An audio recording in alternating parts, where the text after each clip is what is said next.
Feel free to, in this first couple of minutes, feel free to pop onto the mic and say hi or uh, let us know in the chat where you're coming from and how the spring is treating you. If your children played any good pranks for April Fool's Day, also fun. My children swapped my keyboard around, so I had to undo that. That was very fun. Alan, how are we this morning? Yeah, excelente from Costa Rica. Excelente. Excelente de Costa Rica. And Jane, how are things tonight? We doing all right over there tonight? Yes.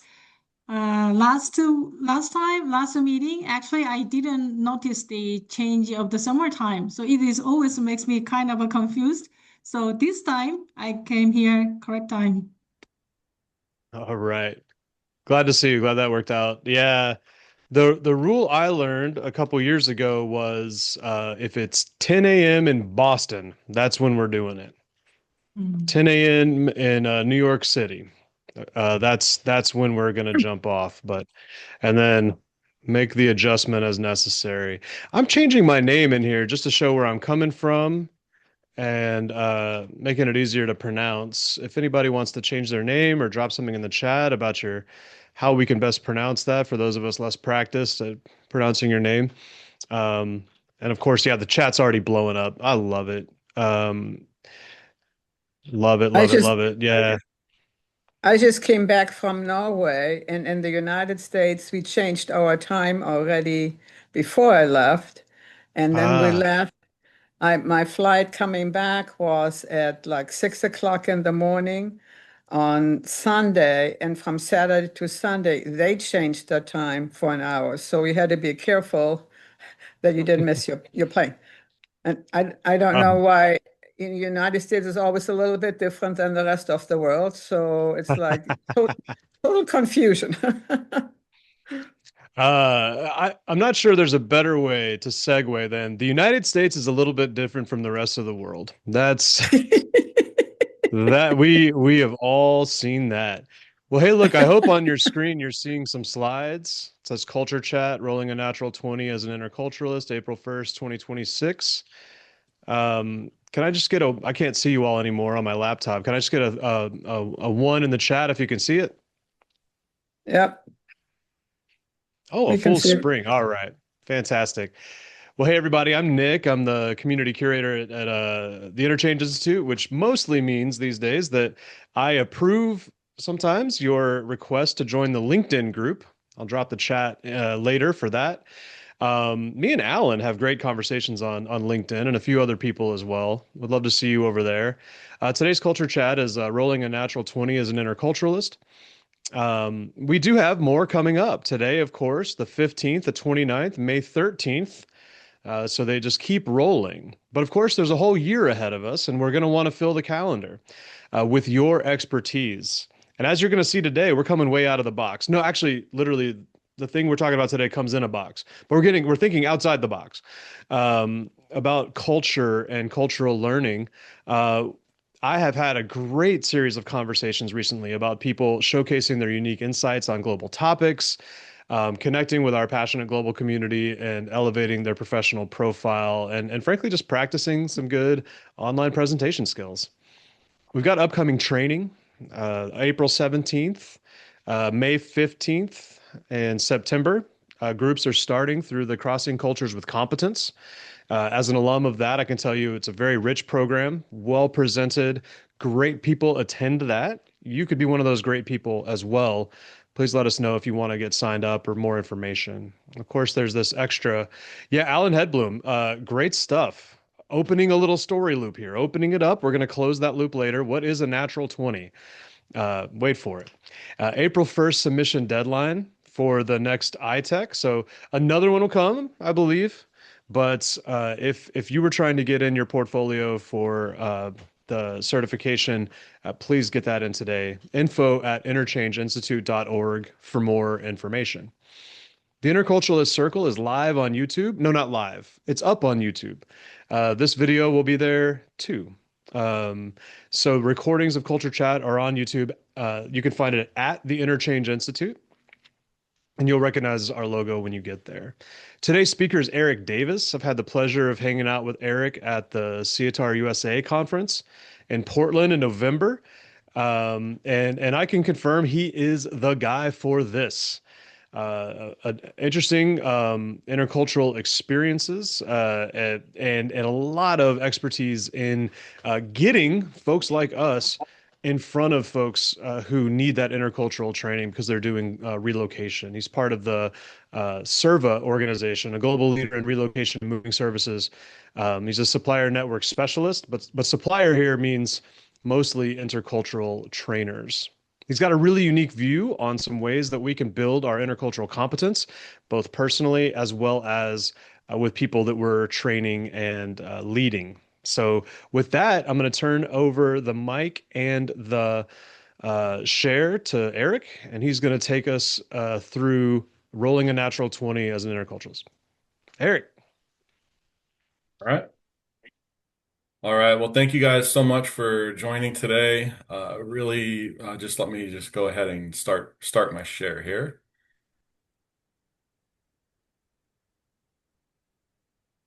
And let me know when everybody can see my screen.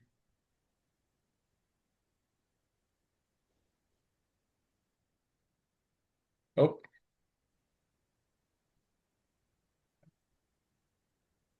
All right. We see the edit view, and I know you're going to pop that presentation up shortly.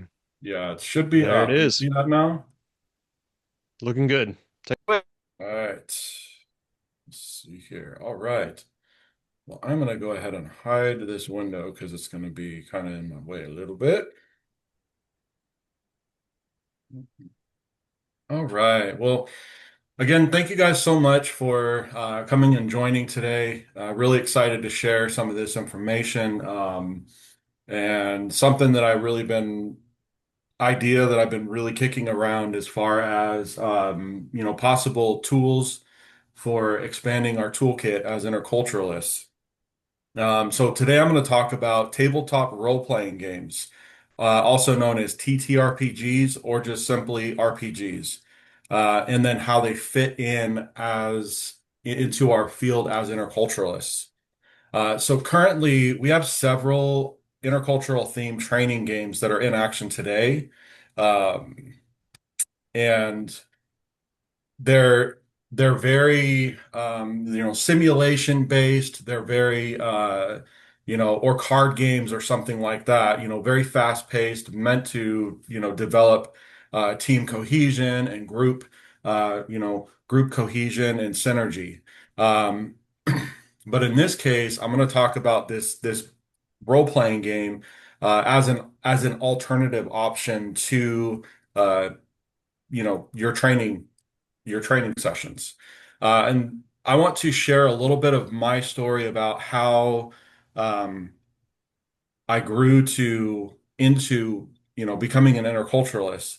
And part of that actually was playing RPGs. And what I found was not having traveled very far. I mean, I haven't traveled too many different places around the world.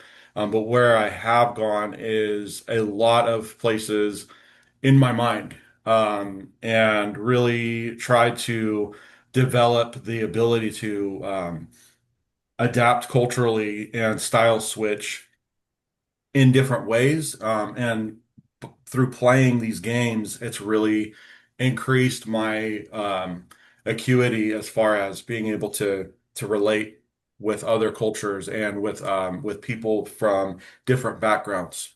And so, yeah. So really, what are RPGs? RPGs really got their start from a tabletop war game that was called Chainmail. This was released in 1971, which was a very simple set of rules for unit-based combat, and further developed into incorporating fantasy elements from settings like J.R. Tolkien's Lord of the Rings. You had different, Call of Cthulhu, which is another type of game, which is more kind of like Lovecraftian type setting. Then there's sci-fi settings and things like that. These games grew to become structured around collaborative storytelling. So think of throughout history, we gather around campfires, and we gather around these campfires and we tell stories with each other, and share these experiences, and that's really what the core of these styles of games are really meant to communicate. So in this case, this is a method where each character will adopt a role and play a unique character within this setting. It can be a fictional setting, like I said, fantasy, science fiction, modern or alternate timelines. The options completely vary depending on what the set is that you want. So what do you need in order to do this? Well, first off, you'll need a game master and a rule set. Usually a GM or a game master is also called a dungeon master. Um, you'll need what I'm holding here is, in this case, this is actually called Dungeons and Dragons. Many of you are probably very familiar with the name, but here you've got a set of 3 books. You have a Dungeon Master's Guide, you have a Player's Handbook, and then you have a Monster Manual. And each one of them are meant to provide guidance on different aspects about the game. And this is just for one specific game system. There's many other game systems out there. And so, additionally, you'll need a character sheet. This character sheet is a database and record keeper for all of the attributes and scores, skills, and talents that each character will have in this game, along with any inventory that you may collect throughout these adventures. You also need a notepad for taking notes, a pencil and pen, and then you'll also need a set of polyhedron dice, which many of you might be familiar. Looks like this.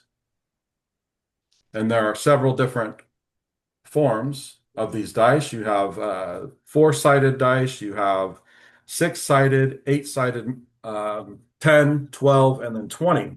And so the term natural 20 comes from when you roll a 20-sided die, it's considered to be a natural 20 if you land on 20, which essentially narratively says if you roll a 20, whatever you wanted to do in this game setting, it just happens. Likewise, if you roll a 1, that's called a critical failure or a natural 1. That would actually be an automatic failure to whatever you were trying to do.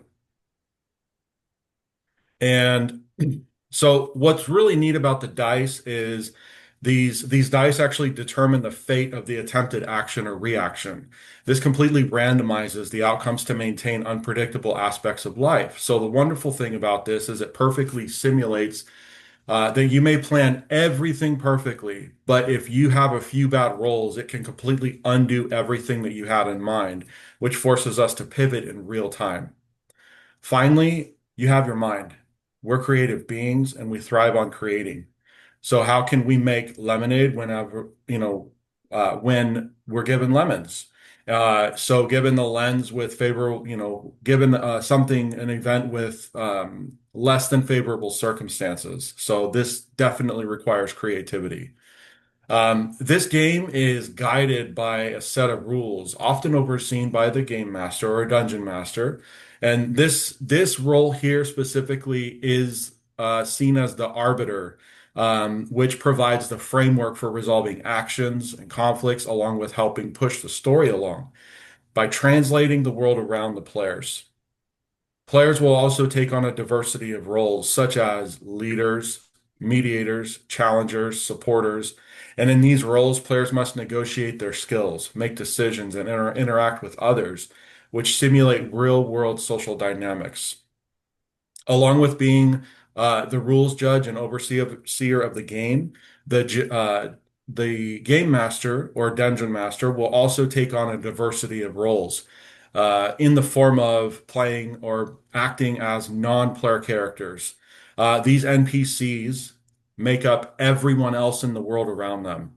They're expected to be able to think on their feet and provide the players with verbal description of how to interact with the world.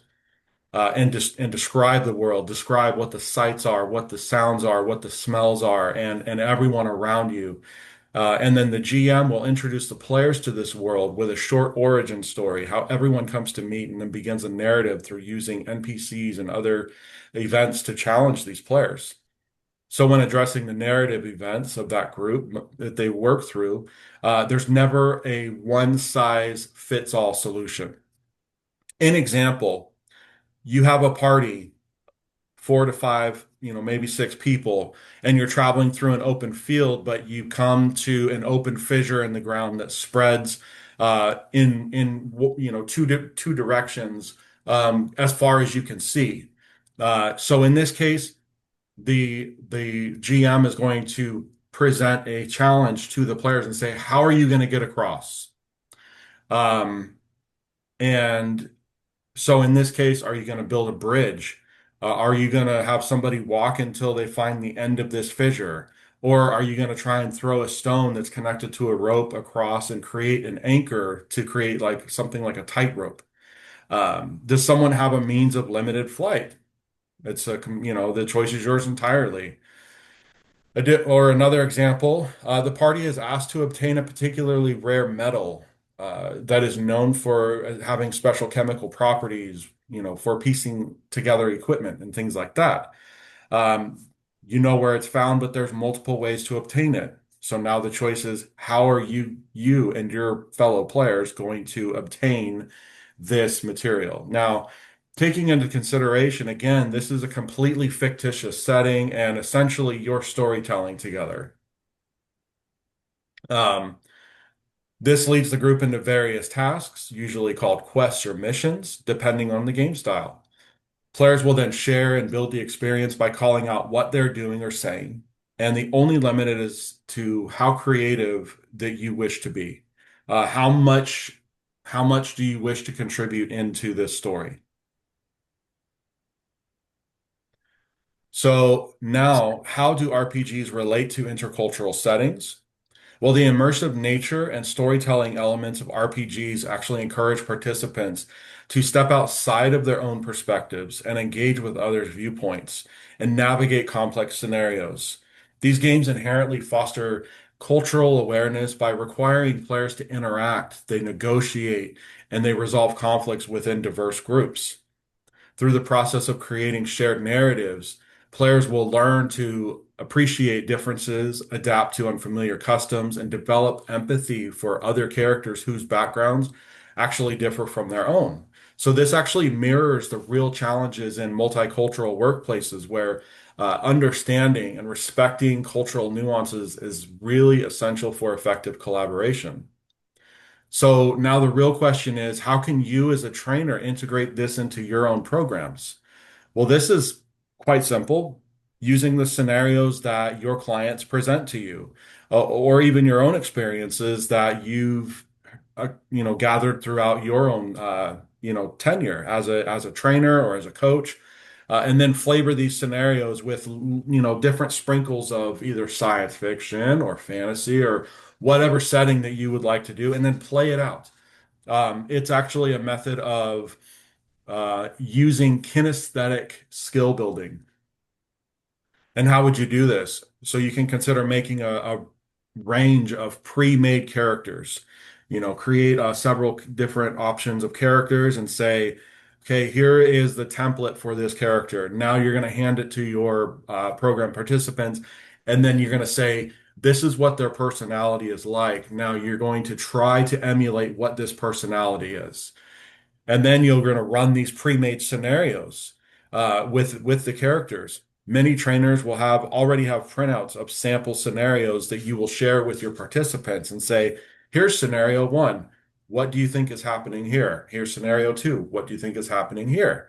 And then as you communicate this, rather than talking through something, now you can actually pull them into a story. You can pull them into a different world uh, where they may say,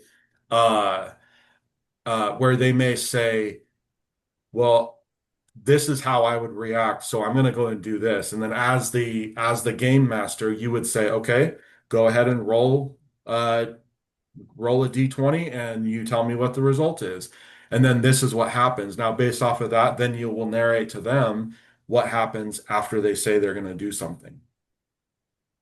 For example, your team has accepted a job in a nearby town that will take a few days to travel.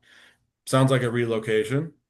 During this travel, players may have conversations, they may search for hidden treasure on the roadside, or the party wizard or scholar may say, well, during this downtime, I'm going to read my scrolls and histories of where we're going.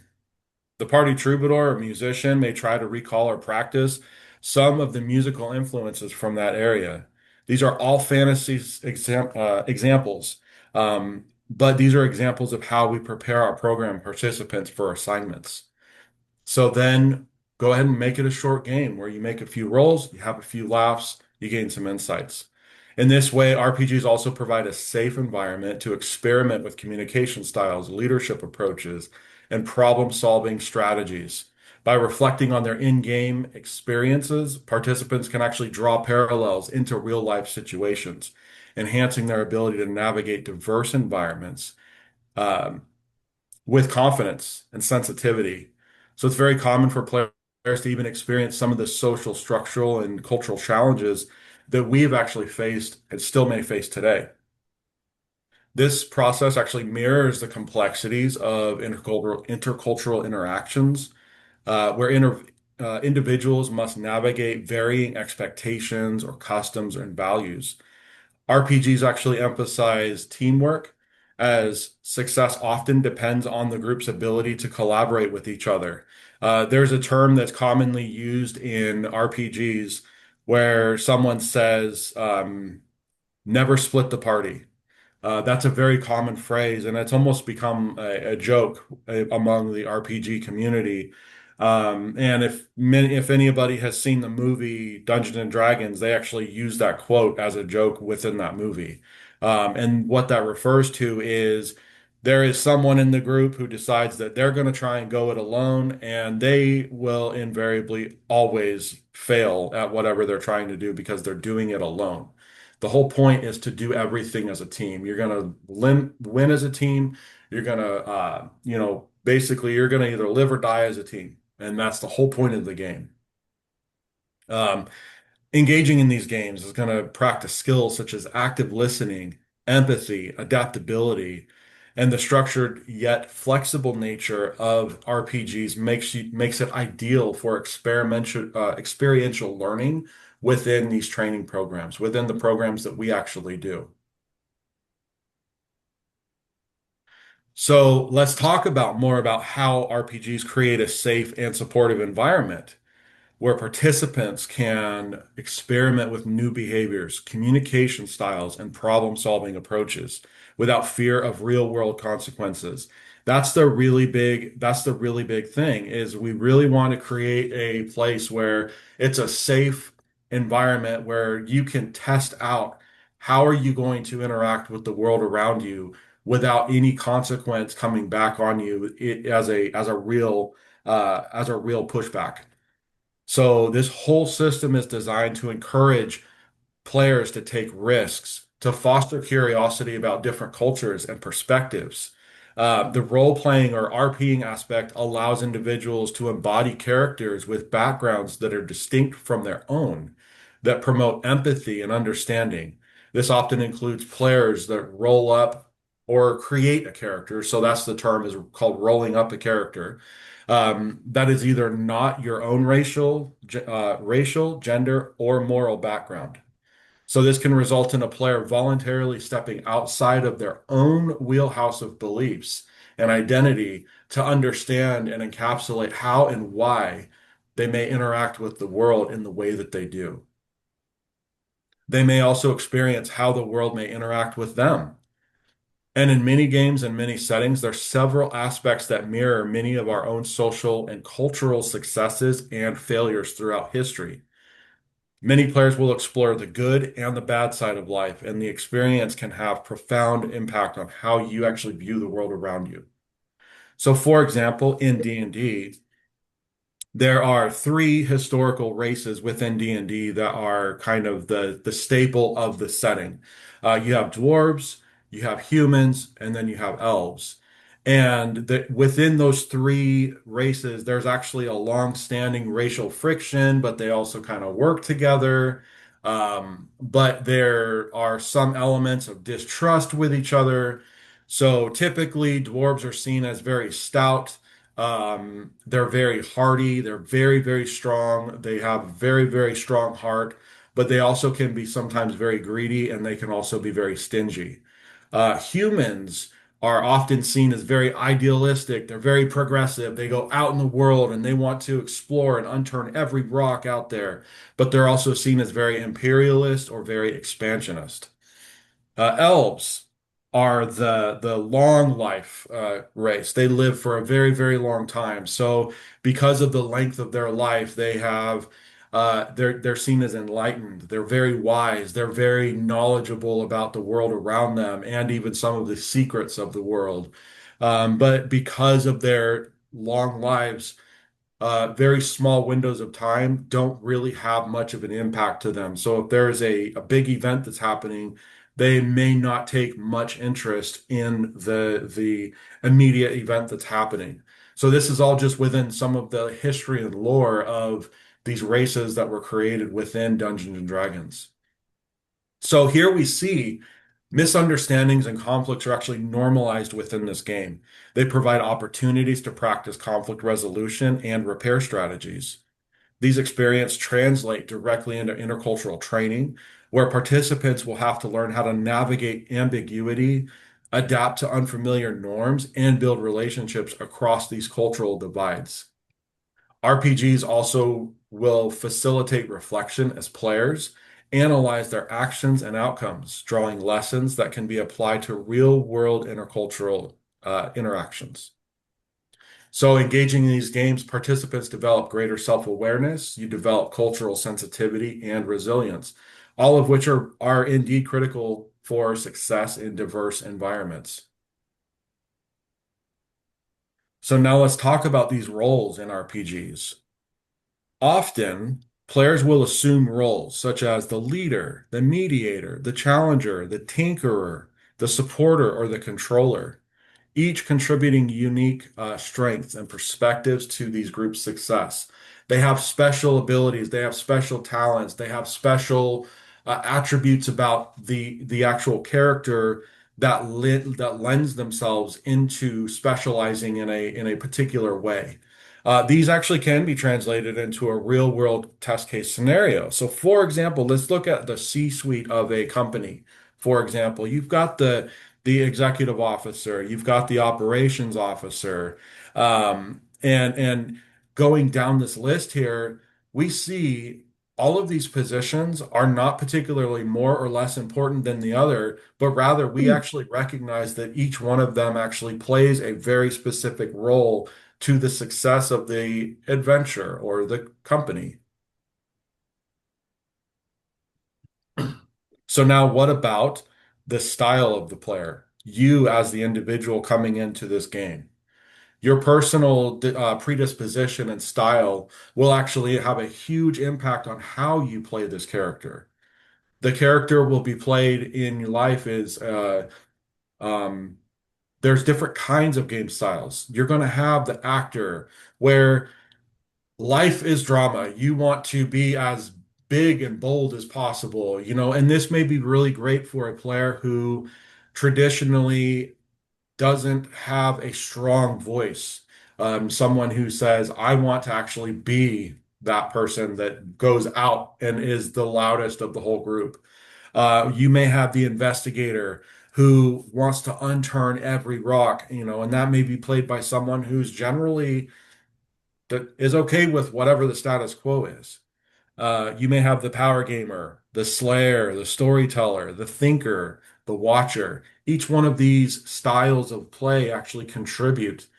Um, and I see a question here. It says, who decides on and allocates the roles? These roles are actually chosen by the character who is rolling up this, by the player. So if you are going to to play in this game, you would actually create a character based on whatever you want it to be. You get to you have full agency on how you create this character. So you can create flaws in this character. You can create strengths, weaknesses. You can do whatever you want with this character. You can make them look how how you want them to look, speak how they want, however you want them to speak, and react however you would expect them to react. You're going to say, what are some of the personality aspects about this person? Do they get angry if somebody walks into a room and doesn't say hello? How would they react in that situation? Well, okay, hey, somebody just walked in the room and now I'm actually kind of, this person or this character is going to say, hey, it's nice to meet you. Who are you? So something like that. So these roles actually mirror those that are found in multicultural teams, where these individuals must navigate varying expectations and responsibilities. So let's consider now how each of these members' backgrounds will affect the adventure. So as part of your character creation, you'll actually create a background for your character. So that's basically, what is their story? Where did they come from? What motivates them in life? And what are their goals? Very similar to some of these questions that we commonly ask ourselves. What am I here for? What's my goal? What are my ambitions? What are my hopes and dreams? And then flush those things out onto this character sheet. It brings the character to life and it makes them a person. There's a personality on this character sheet that you can actually begin to run with. So character backgrounds will directly impact how your character would or should behave as a natural response. So uh, often this means that you as the player ask yourself, based on my character's past experiences, how will they perceive this town constable? So imagine this, your character, and you come into this sleepy little town, and there is a gentleman on horseback, and he's got a uniform on, almost like a town constable, and got the proper hat, and he's on horseback and he stops next to you and looks down at you as if you were lower than him. How would your character consider reacting to that situation? Or consider you're a warrior that has really shiny armor, a very fancy sword, a very fancy shield on your back, and you walk into this town that's war-torn and poverty-stricken, but you're donning all of this beautiful shiny armor. And most of the people in this town may not ever even be able to afford what you're wearing, not even for 6 lifetimes. So understand, how would someone react in those situations? Recognizing those different roles and background that people play and have both in games and in real life will enhance our collaboration and help build more effective teams. So most here will understand, the more diverse the team, generally the more productive. And this is not by accident. So you can't have a company where every person is the CEO of a company. Otherwise, you've got a company that's going in 100 different directions. You also have awareness of roles that allows participants to identify their own tendencies and adapt their behavior to suit the needs of the group. So, for example, a player who excels as a mediator in-game may discover that they actually have similar skills that are valuable in resolving workplace conflicts. Understanding the dynamics of role distribution also highlights the importance of diversity, as teams benefit from a range of perspectives and approaches by reflecting on their in-game experiences. So we have participants that will actually gain real insight into their own personal, like, how am I going to respond in these instances? How should I respond in these instances? And that really plays into these conflict resolution strategies, rather than, is my normal default mode to immediately cave into myself and become this impenetrable fortress. Well, how can I improve that? Well, I'm going to create a character that actually is very out and open, and I want to create a character that really is going to be highly responsive to circumstances. You see someone in need. how can I help you? And just go out and make yourself as uncomfortable as possible in these uh, fantasy settings, and that actually can begin to train you to becoming stronger in the areas that you may realize about yourself that might be a little bit weaker. So tabletop RPGs actually provide a microcosm for exploring cross-cultural interaction. So players will navigate these different communication styles. They navigate power dynamics. They navigate approaches to these conflicts and resolution to these conflicts. The diversity of characters and scenarios will actually encourage participants to adapt strategies and learn from others. We understand how some cultures will prioritize direct communication while others value indirectness and subtlety. RPGs actually allow players to experiment with that, where you can say, how can I begin to develop if I need to be indirect with something, how can I begin to develop and practice being indirect in a way that I'm not going to directly impact the world around me, but I can actually test out how this works. How about hierarchical structures within games? These, consider the role of the game master or the dungeon master or the designated leaders within your group. These actually mirror real world power distance, which prompt discussions about authority and influence. Conflict resolution is a central theme, like I said. Players actually negotiate disagreements and find common ground to achieve your goals. These experiences will help participants to develop skills such as, like I said, active listening, negotiation, compromise. These are all essential. So we see there are several parallels within this setting. And so here I wanted to provide just a few different visual examples of what we're seeing. And you see on the top left is an image of a live stream group. They actually do this every Thursday, and you can actually go and watch these. These are professional voice actors, many of which who have literally hundreds of voice acting activities and voice acting projects that they've actually been part of, several video games, and several of them have been in movies and things like that.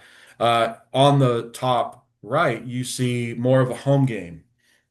This is more of what you would expect to see, the mom's basement team, group of kids that are sitting in the basement, drinking Mountain Dew and eating Cheetos, that kind of thing. It's just like it's group people coming together and forming these lifetime bonds and sharing these experiences with each other. The bottom left corner, you see this is what the actual combat table looks like. This is the map of the players, where they're at, the characters, what they're doing. These are all the dice that you see, and every one of these dice will actually be rolled throughout the entire game. Additionally, you have on the bottom right corner is actually a digital world. This is actually on a computer screen where and yes, to answer, yes, RPGs are played worldwide. This is a worldwide thing. But it really got its start in 1971 with the creation of chainmail and then further developing into Dungeons and Dragons. So now we're going to go ahead and pop into breakout rooms. And maybe we can discuss, I would say maybe for like 8-10 minutes, maybe. I would say 10 minutes. And so go ahead and just consider a couple of these questions. Maybe you don't have to answer all of them, but just, consider one or two of these questions and really just ask yourselves, how can we make our presentations, or how can we make our coaching and our training more interactive and immersive? So, it's just something to consider going forward. And so we'll go ahead and I'll go ahead and release everyone to breakout rooms. Absolutely. Yeah. The questions are in the chat. If you want to trust that they'll stay in your chat, they probably will. You could copy those or screenshot what you see on the screen. We have groups of 4 to 5 set up But if you find yourself somehow alone, feel free to come back to the main room to reassign. If you want to reassign for any reason, we're here for networking and mixing and learning new things. And if you find yourself with your same old pals, feel free to pop back to be reassigned or with any tech issues. We'll come back in about 10 minutes. See y'all. A couple of people messaged questions that Eric can address as we close out, but I'll let him lead our about 8 minute share out and wrap Sure. here. Eric, what's up? All right. Okay, so yeah, let me go ahead and I can address these questions really quick here. There was the question of, can you please share how you might debrief or facilitate reflection after the game is over? One of the normal practices within role-playing games is when your party, when the group of people that are coming together come to play, um, it's kind of a time-honored tradition where, it's not like where they walk into a room and there's like the game master is sitting at the end of the table and is like, sit, sit, and then they immediately jump into the game. There's usually like a warm-up to the game.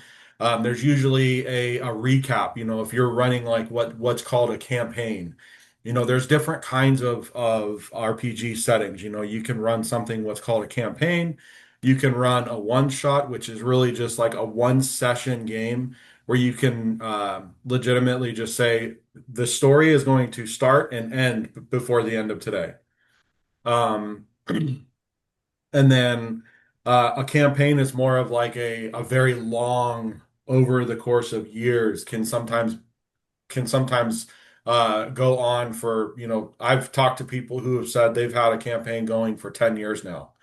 And then there's other groups that say we're going to do more of like an episodic game where, think of like Star Trek, where that old classic story where every single episode is a different story, but you still have the same characters. That kind of a thing. And so, yeah, the end of the sessions, there's always a recap. You're always going to go over what was your takeaway from this? What did you pick up? What were some of the insights that you learned from this? And how can you move this going forward? What kinds of information do you really want to, do you have concerns? Do you have, um, anything like that? Did you learn something about yourself? As the game master, I would say, or even the game master can delegate that to someone else and say, I want you to be the debriefer. Someone can come in and say, this is what I want to happen. Um, Especially if we want it to be more of a learning environment that's actually friendly to, not just people coming in and then leaving whenever they're done. That's what actually builds the community. People historically, those campfire stories, you don't just, as soon as you're finished with a story, get up and walk away from it. Usually there's that dialogue and that interchange where people will say, what did you gain from this? Like, oh, I got a story that's similar to this is what I learned from it. And I picked up that I don't like this particular style of drink anymore, it's something like that.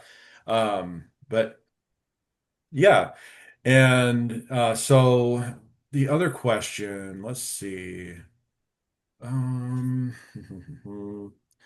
as for moments, I know we only have a couple of minutes left and I don't have a lot more time, but I can say um, this style of game, because it did get released in 1971, there was a huge population of people. There's a huge age range of people that began playing this in 1971. The average age of the person who begins playing role-playing games is about 10 to 14 years old, so sometime around junior high to high school. Um, However, the average age of the player active today is between 30 and 35 years old. And this is worldwide. Um, and so if you consider the potential bell curve of that kind of statistic, it's not unreasonable to say there are people that are into their 70s or into their senior years that are actually still playing role-playing games who started when they were young. So, um, it's not just a game for nerds. It's not just a game for, hobby enthusiasts. It's really a game meant for building community. It's a game meant for building lasting partnerships and relationships. And so that's something that is really, I love this setting. I love these types of games. I love anything that has a rule book that's larger than a pamphlet and, things like that. So I want to open it up for questions for anyone. I know I didn't give a lot of question time, but please feel free to ask questions.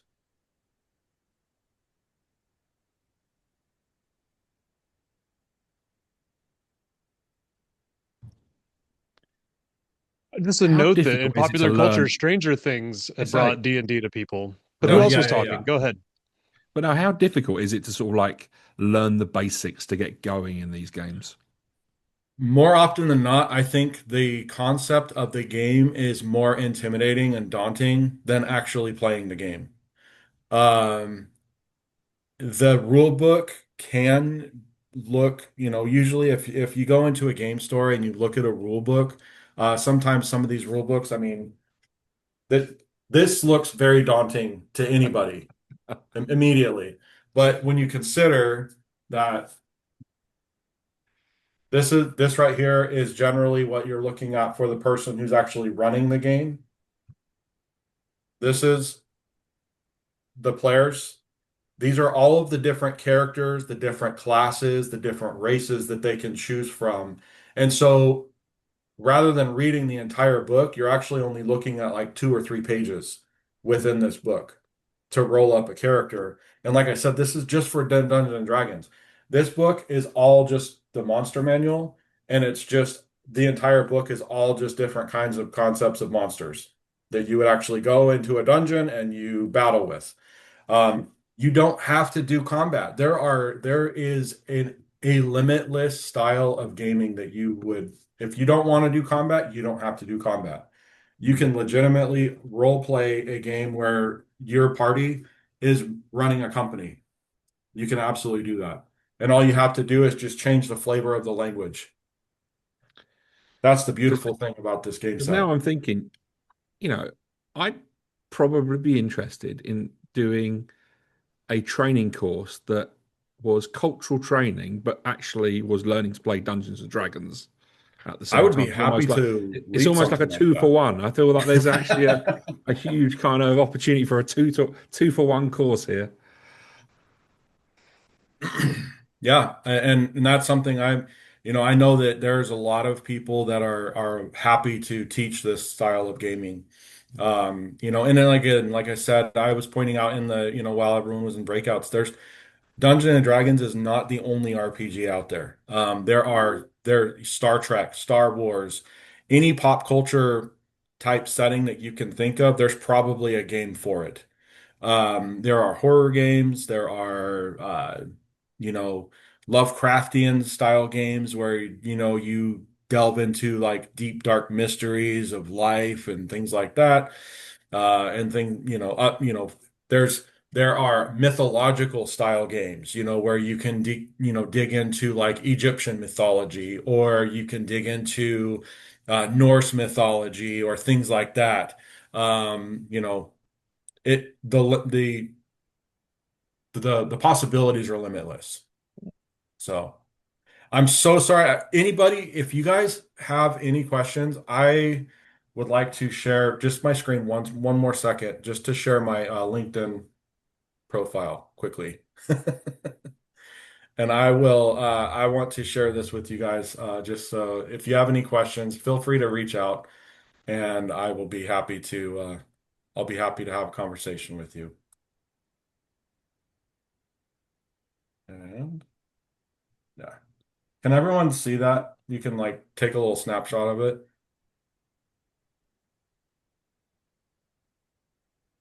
Just says thank you. Feel free to connect. Yep. And Yeah, then you could if use you take a you could use the picture. QR code there. Oh, I I've also see. put the link in the chat. So As noted, Joy, thank you, Joy, for starting the conversation in the Interchange Institute Culture Chat group there on LinkedIn. I've already responded. Don't tell anybody, but we were multitasking. Thank you, everybody who was multitasking through it. We love it. Everybody who made the time to join, we love it. Those of you watching this later, we love you too, and thank you for engaging. Check in on LinkedIn, info@interchangeinstitute.org with any questions or needs. We'll see you next time in 2 weeks, April 15th. If it's 10 a.m. in New York, we will see you right here. Thanks, everybody. Go have an amazing Wednesday. Thanks, Or, everyone. Jane, have a good start to your Thursday. Bye. Thank you. Okay. Bye-bye. Happy Easter. Don't get April fooled. Bye. Oh, yeah.